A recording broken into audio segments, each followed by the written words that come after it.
बिस्मिल्लाहिर्रहमानिर्रहीम। अच्छा जी, हमने करना है पेपर आज। we're doing October November 22 and this is gonna be variant 4-1। ठीक है, तो मैंने आप लोगों के साथ ये पेपर और उसकी सपोर्टिंग फाइल्स शेयर कर दी हुई हैं and let's just dive right into it. ठीक है, अपने एंड पे try to recreate the code so that if you go some wrong somewhere we can talk about it. ठीक है, अच्छा जी, पहला क्वेश्चन जो है वो और स्टार्ट करता है the text file integer data dot txt, that's the text file that has come with the question, stores 100 integer numbers between 1 and 100 inclusive. A program is required to read in this data and perform searching and sorting on the data. पहला part क्या कहता है, write a program code to declare a global 1D array data array for space of for 100 integer values। ठीक है, so let's start of by the first part. ठीक है, अच्छा जी, हमारा नाम क्या है एरे का, data array. Data array is equal to, यहाँ पे आ जाएगा इंटीजर वैल्यूज और इसको हम कर देते हैं for integer for count in range, यहाँ पे हम कर देते हैं 100। ठीक है, सो ये हमारी एरे बन जाती है इस तरीके से। Think 1D array for integer values, तो just to check if your data array has been declared, उसी को प्रिंट करके चेक कर लेते हैं। सॉरी, करंट फाइल प्रिंट करना है हमने। अच्छा, so you can see here मेरे पास एक एरे बन गई है जिसके अंदर 100 ज़ीरोज़ हैं। सो ये आपका एरे डिक्लेरेशन का मोड ना हमेशा यही होना चाहिए। अच्छा जी, so next step is this. Sir एक क्वेश्चन है। जी पूछो। सर इन्होंने क्या विथ स्पेस, तो वो विथ स्पेस कैसे ऐड करेंगे? With space for 100 integer values का मतलब ये है कि उसके अंदर 100 वैल्यूज आनी चाहिए। स्पेस एज इन स्पेस अलग से नहीं ऐड करना, उसमें 100 नंबर्स की जगह होनी चाहिए। इसका मतलब ये है, सो बेसिकली एरे का साइज 100 होना चाहिए, right? Is this clear? Yes sir. Okay, आगे चलें। वो कहता है पार्ट बी में this procedure read file must read in the numbers in the text file and store each one in the array, use appropriate exception handling, write program code for the procedure read file। अच्छा जी, so now we're gonna go for def, आ जाएगा read file और इसके अंदर हमें open करना पड़ेगा file को, is equal to open, और यहाँ पे हमारे पास फाइल का नाम आ रहा है इन integer data dot txt और हम इसको खोलेंगे रीड मोड में। एंड अच्छा, इसके अंदर डाटा है कितना, let's just check it out. हमारी टेक्स्ट फाइल के अंदर एग्जैक्टली 100 वैल्यूज। सो हम चाहें तो एक फॉर लूप भी चला सकते हैं। सो फॉर काउंट, हम इसको x इन रेंज 100 कर देते हैं और हमने क्या करना है, फाइल हाँ, हमारे पास data array index position x के अंदर हमने स्टोर करना है file dot read line dot और स्ट्रिप, और स्ट्रिप। ठीक है, और इसको हमने कन्वर्ट करना इनटू इंटीजर बिकॉज हमारी एरे ऑफ इंटीजर टाइप है। टेक्स्ट फाइल के अंदर everything is in string type, so इसको इंटीजर में कन्वर्ट कर देते हैं।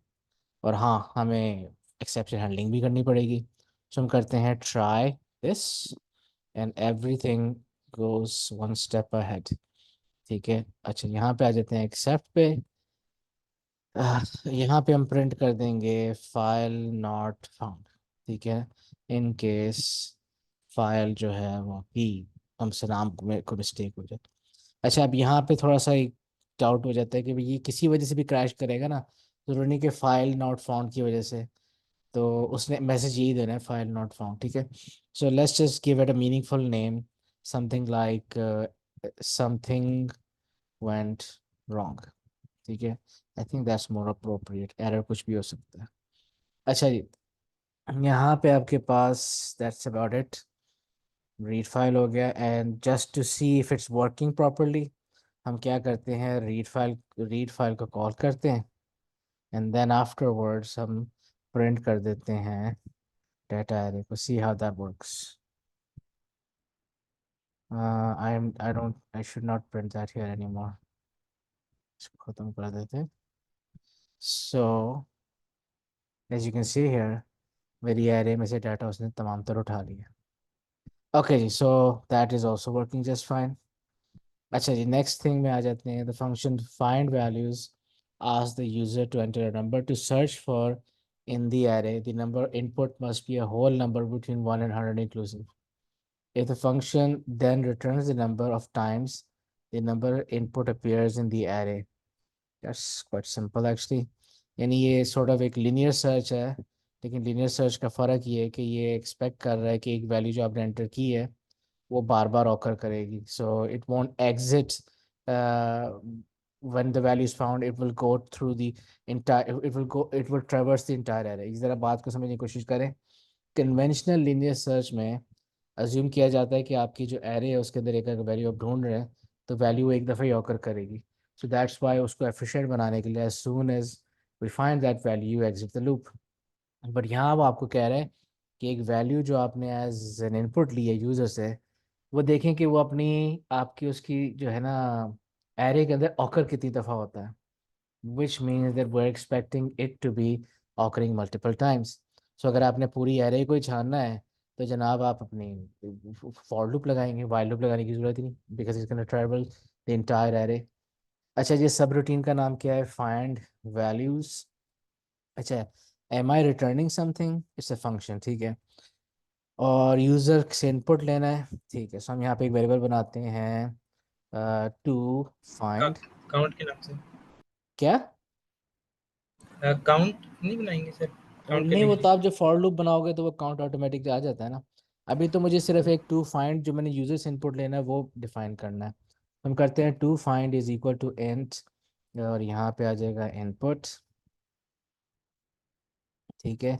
यहाँ पे आ जाएगा enter a value, value between 1 and 100 like this, ठीक है। अच्छा, अब जाहिर है he is guaranteeing, he is asking कि भी 1 and 100 होना चाहिए, तो we have to make sure कि 1 and 100 ही के दरम्यान हो, इंक्लूडिंग 1 and 100। तो हमें वैलिडेशन चेक लगाना पड़ेगा। So that's why will go if to find is less than 1 और to find is greater than 100, that means it is out of my acceptable range. मैं दोबारा इनपुट मांगूंगा यहाँ पे फाइंड, ठीक है। और यहाँ पे आप दोबारा से इनपुट लेंगे, दिस दफ़ा आप थोड़ा सा प्रॉम्प्ट चेंज कर लेना। यहाँ पे आ जाएगा। सर हम लोग कंडीशन थोड़ी उल्टी लगा के बस सीधा फॉर लूप से ना शुरू करते हैं। क्यों? मतलब हम लोग लिखेंगे while to find is greater than 1 and less than 100, ये तो कर लें और तो फिर इसका उसके बाद मतलब, फॉर लूप शुरू इसका करें। मतलब ये कि अगर आप वैलिड नंबर इनपुट करोगे तो वो लूप में आपको ले जाएगा। जी जी जी। नहीं ना, तो अगर वैलिड नंबर होगा तो नहीं तो आप फिर ये भी हो सकता है वैसे, लेकिन अगर वो वैलिड इनपुट नहीं है तो क्या करें? सर जी बाहर जाके उसी लूप वाइल के लूप के बाहर गलत प्रिंट कर दे। वाइल का लूप ही नहीं चलेगा तो फॉर के अंदर कैसे जाएगा? नहीं तो फिर आप लूप जब लगा रहे हो तो अगर लूप लगा ही रहे हो तो इस चक्कर में लगाओ ना कि जब तक आपको वैलिड इनपुट मिले ना, आप बार बार इनपुट चलाते रहो, जो बार बार इनपुट मांगते रहो, ठीक है ना। अगर आपने लूप लगाना है तो लूप इसलिए लगाना चाहिए कि आई गारंटी कि आप जो है ना मुझे 1 and 100 के दरमियान नंबर एंटर कर रहे हैं। या फिर आप जो आप कहना चाह रहे हो मेरा ख्याल है वो ये है कि एक इफ कंडीशन लगा दें, नॉट अ लूप, बल्कि एक इफ कंडीशन लगा दें कि अगर वो number 1 is greater equal to 1 and less than equal to 100, then आप उसको फॉर लूप में जाके ढूंढना शुरू कर दें। ये भी हो सकता है, यस सर। ये भी हो ये भी सकता है। लेकिन मेरा फिर वही क्वेश्चन आ जाता है कि अगर वो इफ कंडीशन फॉल्स हो जाती है, देन व्हाट्स गोना हैपन? मुझे तो तो लास्ट, एल्स लगा के हम लोग प्रिंट कर दें कि आपका नंबर सही नहीं। नहीं तो क्यों, अच्छा हाँ, फिर हम दोबारा हम इनपुट हम नहीं। हम जो है लाजमन एक नंबर इनपुट ले लेते हैं। जब हमारे पास वाइल लूप है हम गारंटी कर सकते हैं कि आप 1 and 100 के दरमियान इनपुट ले लें। देखिए ना, उसने उसने जो है उसने जब लिखा हुआ है must be a whole number between 1 and 100, इसका मतलब है वो सॉर्ट ऑफ एक एम्फेसिस कर रहा है कि वो जनाब 1 and 100 के दरमियान लाजमन होना चाहिए। So the only way okay I sir. Can guarantee is between 1 and 100 is by using a validation check। ठीक है, तो इसलिए हम while ठीक लूप है को सर। लेके चलेंगे। ठीक है, अगर वो कहता है ना कि जनाब if it is between 100 then do this, तो फिर तो कंफर्म है कि अगर वो न होगा तो कर देंगे वरना नहीं करेंगे। लेकिन उसने एम्फसाइज किया कि आपने आगे बढ़ना ही नहीं है जब तक 100 के दरमियान ना हो। सो यहाँ पे हम क्या करते ओके हैं कि enter a valid number number on, ठीक है ना, ये मेरा यूजर इनपुट करेगा। And when I exit the loop now I will start my for loop, ठीक है ना। यहाँ पे आ जाएगा फॉर एक्स इन रेंज 100, ठीक है। और हम क्या करेंगे, इफ मेरी एरे का नाम था data array index position x is equal to find, I by the way need counter here, इसको हम काउंट कह देते हैं 0, ताकि हम गिने कि कितनी दफ़ा वो नंबर आया है। ठीक है, हम क्या करेंगे, count is equal to count plus 1 and that's it, otherwise हमने कुछ भी नहीं करना। एंड दैट्स इट, उस when I am done with this returns the number it happens in the array. इसके 7 number seems awfully easy for 7 marks. And return when I'm done with the loop, I will simply return the count. ठीक है, and that's it. अच्छा जी, ठीक है, simple as that. I mean, that's a lot of marks for such an easy task. अब आ जाते हैं part D पे. Write program code to call read file and find values from the main program to and return the value from find values must be output with an appropriate message. इसका मतलब है पहले हम read file को call करते हैं like so, फिर उसके बाद हम find values को कॉल करेंगे जो कि obviously एक वैल्यू रिटर्न करेगा, जो कि because it's returning something, it's a function। तो यहाँ पे उसको फॉर एग्जांपल हम y में रख लेते हैं, और यहाँ पे हम आउटपुट कर देंगे, प्रिंट कर देंगे the value entered occurred just, यहाँ पे आ जाएगा आपके पास y, और फिर कॉमा के बाद आ जाएगा टाइम्स। ठीक है, that's it, appropriate message भी हो गया। Test your program using the number 61 as input and take a screenshot of the output। Sir एक क्वेश्चन है ये पूछे हैं। सर, जो हमने नंबर फाइंड करना है उसको हम लोग फाइंड वैल्यू के अंदर पैरामीटर नहीं ले सकते? उसने कहा मतलब इनपुट उसको नहीं। ऐसा उससे का उस, इनपुट लें तो तब हम्म, इनपुट लेनी होती है। जी, जब वो कहेगा ना pass a parameter, then we do that. ठीक है, उसने कहा ठीक। Ask user to enter a number to search, ठीक है, the number input must be a whole number. So इसने जो स्ट्रिक्टली इनपुट का है, मैंने इसलिए बार बार दोबारा इसको देखा था, अगर वो पैरामीटर मांग रहा होता है ना तो स्पेसिफिकली वो टर्म यूज करता है। ओके जी, उसके बाद हम क्या करते हैं, अब उसने कहा था कॉल करें इसको test your program with the number 61 as input. Okay, let's run this code.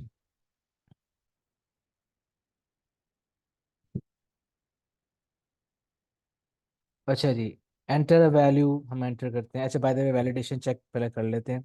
161 and minus 61, okay, so now let's give it a valid value 61, and the value occurred 2 times। जरा check कर लेते हैं कि ऐसा है 2 times ही है। We got 161 here and another 61 right here, and that's it।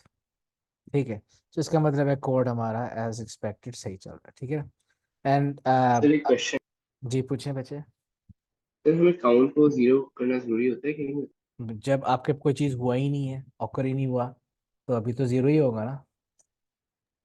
A, other than for loop, आपके count की वैल्यू जो है ना आपको इनिशियलाइज करनी चाहिए, करनी पड़ेगी। फॉर लूप में क्योंकि जो, इंक्रीमेंट करना। हाँ, फॉर लूप में जो है ना वो फॉर की स्टेटमेंट के साथ उसको एसोसिएट कर देता है ऑटोमेटिकली, अगर आपका काउंट है या जो भी काउंटर वेरिएबल।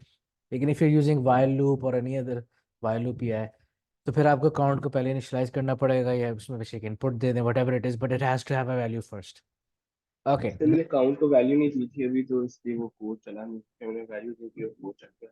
क्योंकि वो उसको रिकग्नाइज नहीं कर रहा ना कि ये काउंट है क्या। फॉर लूप में अगर आपने काउंट यूज किया होता ना तो वो रिकग्नाइज, बिकॉज आपने बेसिकली फॉर लूप में काउंट इनिशियलाइज भी हो रहा होता है, सो उसको पहचान लेता है।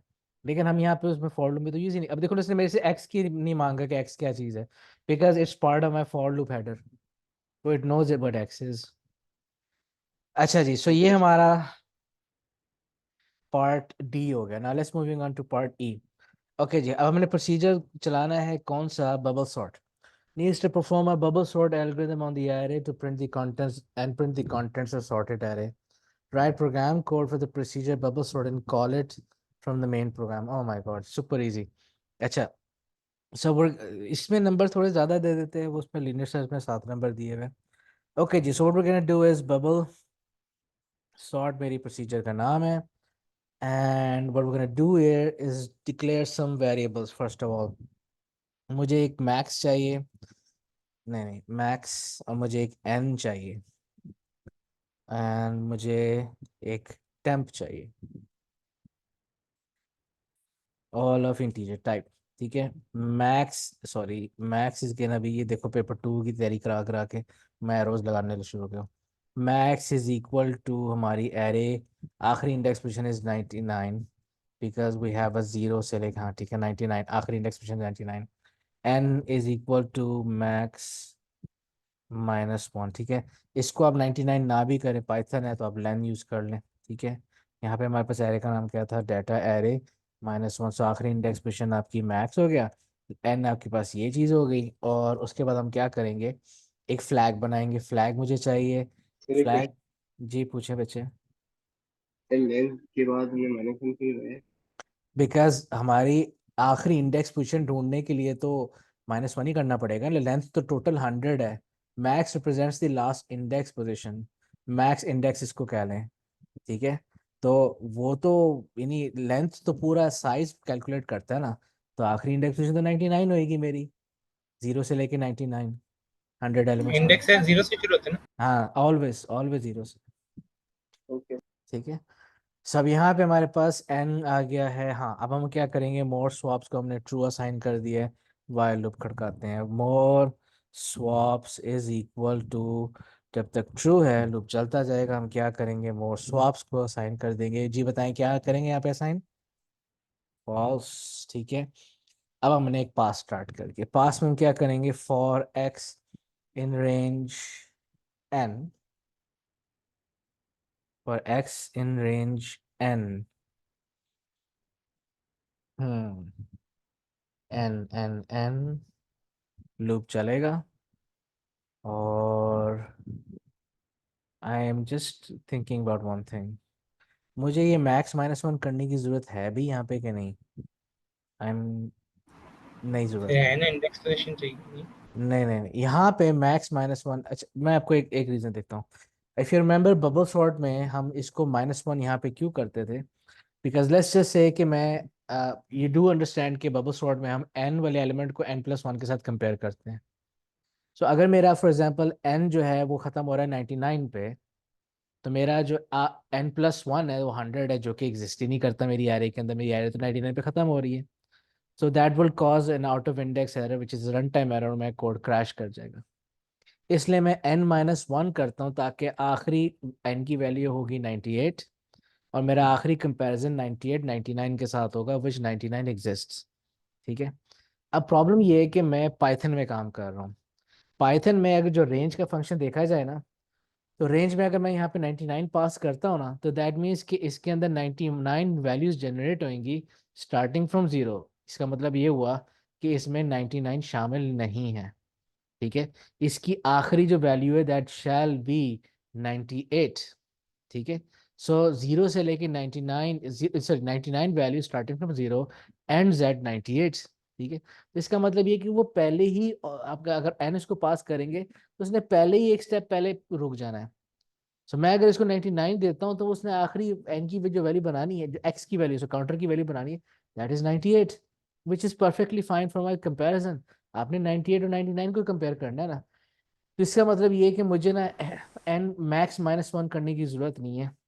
आप खाली इसको मैक्स दे देंगे तो उसके हिसाब से आपका कोड बेहतरीन चलेगा। ठीक है, और यहाँ पे आप फिर एन दे दें। अब इसमें चूंकि मेरा इसके अंदर 99 चला गया, तो 99 में एक्चुअली 99th वैल्यू शामिल नहीं होगी। and I will simply be exiting my last comparison मेरा 98 का और 99 का होगा. 99 जनरेट नहीं हो रहा, therefore जो 99 और 100 का कंपैरिजन, जो क्रैश होने वाला कंपैरिजन है वो होगा ही नहीं. ठीक है, so that's why we don't need to do -1 here for Python. ले जी, अब हमारा लूप स्टार्ट हो गया अंदर वाला. अब हमने यहाँ पे कंडीशन लगानी है, if data array index position x is greater than data array index position x plus 1, that means swapping is required, in which case हम क्या करेंगे, temp is equal to data array index position x and data array index position x plus 1 के अंदर हम रख देंगे, sorry x के अंदर रख देंगे x+1 की वैल्यू, जी शाबाश, data array index x plus 1 की वैल्यू और data array index x plus 1 की वैल्यू हम टेम्प की रख, वैल्यू. शाबाश, टेम्प की वैल्यू. ठीक है ना, और हम अपने मोर स्वैप्स को रीसेट कर देंगे टू ट्रू. ठीक है, अच्छा, this is your end of, this is the exit of f, this is the end of your for. और आफ्टर योर फॉर आपने सिंपली क्या करना है, अपने साइज ऑफ एरे को डिक्रीमेंट करेंगे ताकि अगली दफ़ा आपकी अनसॉर्टेड एरे एक कम कंपैरिजन हो उसके अंदर. And that's it. ठीक है, और उसने करना है क्या, write program code being bubble sort, write program code to bubble sort and call it from the main program. Sir bubble sort में सिर्फ मैक्स इंडेक्स को डिक्रीमेंट करना होता है ना. नहीं, मैक्स इंडेक्स नहीं, n को डिक्रीमेंट करना होता है. सर वही एन जो है वो मैक्स है. नहीं ना, मैक्स इंडेक्स आपका ये देखो, max index through out bubble sort algorithm 98 99 ही रहा है, लेकिन आपका n जो है हर पास के बाद डिक्रीमेंट हो रहा है. There is a difference here. ठीक है 99 सर, से समझ. 98 हुआ, 97 हुआ, इस तरह करके. ठीक है, अच्छा जी, सो इसने ये भी कहा है कि when you done with the sorting, आपने अपनी एरे को सॉर्ट प्रिंट कर देना है, डाटा एरे. सो हम एक यहाँ पे प्रॉम्प्ट डाल देते हैं, प्रिंट नाउ सॉर्टेड. ठीक है, and that's about it. Write program for the procedure bubble sort and call it sir from मैं द, एक क्वेश्चन था. जी पूछे. सर बबल सॉर्ट एंड तक कंपेयर करता जाता है ना, जितने मर्जी स्वैप्स हो, बीच में अगर हो भी जाए तो एंड तक कंपेयर करता जाता है ना, जब तक मैक्स इंडेक्स नहीं आ जाता. नहीं, एवरी सब्सिक्वेंट पास में वो एक पोजीशन कम हो जाता है, क्योंकि पहली पास में लार्जेस्ट वैल्यू अपनी पोजीशन पे पहुंच चुकी है. सो अगले पास में वो जो लार्जेस्ट वैल्यू है उसको अपनी कंपैरिजन में शामिल करने की जरूरत नहीं, बिकॉज उसके अलावा वो कहीं पे नहीं होएगी. तो अपना बिला वजह के कंपैरिजन हो जरूरी नहीं होते हैं. एवरी, मतलब जो हमारा करंट एन होगा वहां तक वो हमेशा कंपेयर करेगा. जी, और उसके बाद अगले अगले पास से पहले आप एन को डिक्रीमेंट कर रहे हैं. ठीक है, ठीक है सर, समझ. अच्छा जी, अब यहाँ पे मुझे एक एरर शो कर रहा है, ये क्यों, अच्छा टेम्प मेरा लोअर केस में है. अच्छा जी, ये हो गया, अपने आउटपुट कर दी. Now let's just simply call our subroutine which is bubble sort. ठीक है, चलाने के बाद इसको टेस्ट करो.